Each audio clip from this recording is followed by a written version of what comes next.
Un sobre encontrado esta mañana en la Cancillería encendió las alarmas del Grupo de Operaciones Especiales de Carabineros y Bomberos de Santiago. El paquete tenía escrito la palabra Antrax y contenía un polvo blanco en su interior, por lo que se procedió a aislar la zona. A esta hora, el supuesto agente viral está siendo analizado en el Instituto de Salud Pública, organismo que podría tener una resolución en 48 horas. Para conversar sobre qué es el Antrax y sus posibles consecuencias en los humanos, estamos en el estudio con el profesor de toxicología de la Universidad Andrés Bello, Fernando Torres. Fernando, bienvenido. Hola Paulina, buenas tardes. A ver, hablemos primero del Antrax. ¿Qué es el Antrax? A ver, el Antrax es una enfermedad bacteriana producida por bacterias que tienen la capacidad de generar esporas, y es ahí donde estaría, digamos, su potencial riesgo a la población. Ahora es importante señalar que estas bacterias viven con nosotros y principalmente con los animales, ¿ya? Sobre todo con los animales herbívoros. Y esa es una de las razones de cómo el hombre podría, digamos, contaminarse a través de estos animales o a través de la manipulación de algunos restos de los animales. Por ejemplo, en procesos, ¿no es cierto?, de curtiembre, al preparar la lana de los animales o al sacrificar los animales y tener contacto con la sangre que está contaminada con esta bacteria. ¿Cuándo se puede volver peligrosa para la salud y, por ejemplo, causó esta alarma en la Cancillería por este sobre que podría contener Antrax? Bueno, en sí es riesgoso como cualquier otra enfermedad bacteriana si no se toman las medidas, digamos, sanitarias adecuadas ni las medidas, digamos, médicas, por decirlo de alguna manera, a una persona contagiada. Ahora, esto boom del Antrax comenzó a partir de todo el problema que se generó con el desastre, ¿no es cierto?, en Estados Unidos de las Torres Gemelas, en que los terroristas utilizaron estas bacterias, que prácticamente la enfermedad, son muy pocos los focos que hay, pero los hay, utilizaron estas bacterias y las esporas para incorporarlas, digamos, dentro de ciertas armas.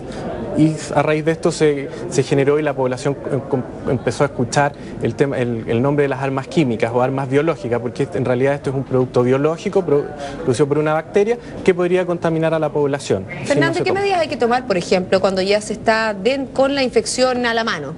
Consultar con un médico. Los especialistas, los facultativos, tienen pautas que están establecidas por los ministerios de salud en relación a cómo tiene que ser tratada la enfermedad o la infección por esta bacteria. Ahora, las manifestaciones pueden ser distintas. Principalmente ingresa por vía cutánea, por la piel. Se manifiesta como úlceras, ¿no es cierto?, con el centro negro, son como erupciones, como una picadura de insecto, que se puede ir infectando y agrandando. El mayor problema se produce cuando el Antrax, la bacteria, ingresa por la vía respiratoria, la vía inhalatoria, en que el paciente va a presentar los primeros síntomas similares a los de una gripe. Luego temperaturas altas, fiebre, y ahí se empieza a agudizar el caso y se empieza a agravar. Y ahí el médico va a tener que evaluar, valorizar, digamos, y hacer un tratamiento principalmente con antibióticos, además del tratamiento sintomático. Estaba leyendo también aquí información sobre el Antrax y dice que también hay manifestaciones intestinales. También hay manifestaciones intestinales, sobre todo cuando la carne de los animales está contaminada y es ingerida por el hombre. Pero los casos de contaminación gástrica son muy bajos, ¿ya? Principalmente es por la vía dérmica. Ahora, por la vía gástrica va el paciente a presentar náuseas, vómitos característicos porque presentan sangre los vómitos, diarrea, baja disminución del apetito, malestar general. Esos son los principales síntomas cuando es ingerido por la vía gástrica. ¿Y es una enfermedad que tiene alto riesgo de mortandad?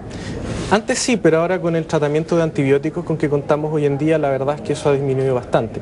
De hecho, en Chile, entre el 1990 y el 2000 se presentaron cerca de 200 casos que fueron bien tratados, y de esos solo el 1 o el 2% de las personas tuvieron un desenlace fatal.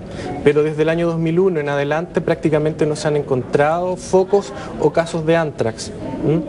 Y principalmente se podrían atribuir a la zona sur del país, donde hay una mayor actividad agrícola y ganadera, principalmente.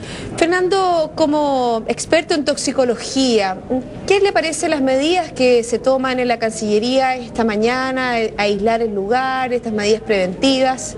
A ver, esas medidas responden a pautas que están establecidas a nivel gubernamental, a nivel de gobierno, y que se tomaron, digamos, después de todo este desastre de las Torres Gemelas, en que hay pautas y protocolos. Ellos han hecho lo que tienen que hacer. el procedimiento es que si se encuentra un sobre o algo que nos induzca a pensar que puede estar contaminado por anthrax, es alertar, ¿no es cierto?, a bomberos y carabineros, que fue lo que se hizo en este caso, y ellos alertan a su vez a la Secretaría Regional Ministerial de Salud, a la Seremi, ¿ya? Quienes van, se toman las muestras y esto por protocolo se tienen que derivar al Instituto de Salud Pública.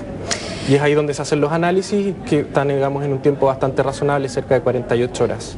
Los resultados. Fernando, hablando de la estadística general en nuestro país, el anthrax, por ejemplo, porque muchas veces se empieza a hablar en ciertas épocas del año, el ANTA, cuando hablamos del ANTA, por ejemplo, son ciertas épocas del año, una intensa peligrosidad. ¿Qué pasa con el ANTA? ¿Qué tipo de estadísticas hay en relación? ¿Afecta mayormente a los adultos, a los niños?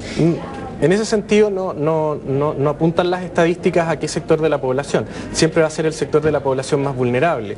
Pueden ser los adultos que tengan alguna otra patología que haga tener, digamos, las defensas más bajas, su sistema inmunitario alterado, o los niños siempre son un sector más susceptible, al igual que la población adulto mayor, principalmente. Ahora, en cuanto a las épocas del año, como les decía, esta bacteria genera esporas y esas esporas pueden llegar al ambiente, al suelo, por ejemplo, y permanecer por años ahí, hasta que se generen las condiciones favorables para que evolucione y tener la bacteria de nuevo con la capacidad de infección.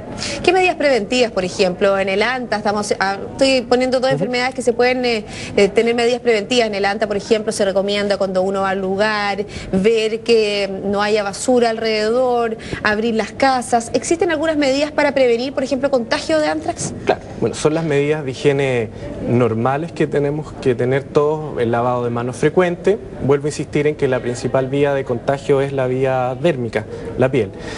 Por vía inhalatoria, digamos, evitar lugares que haya mucha conglomerado de gente, pero esto apunta más que nada a los sectores agrícolas. Entonces ahí donde debiéramos, que está en forma normal, digamos, forma habitual, debiéramos concentrarnos en tener más medidas de higiene a los manipuladores de animales, en los mataderos, a la gente que procesa lanas o cuero de los animales, y también a los médicos veterinarios que están en constante contacto con animales que podrían estar expuestos.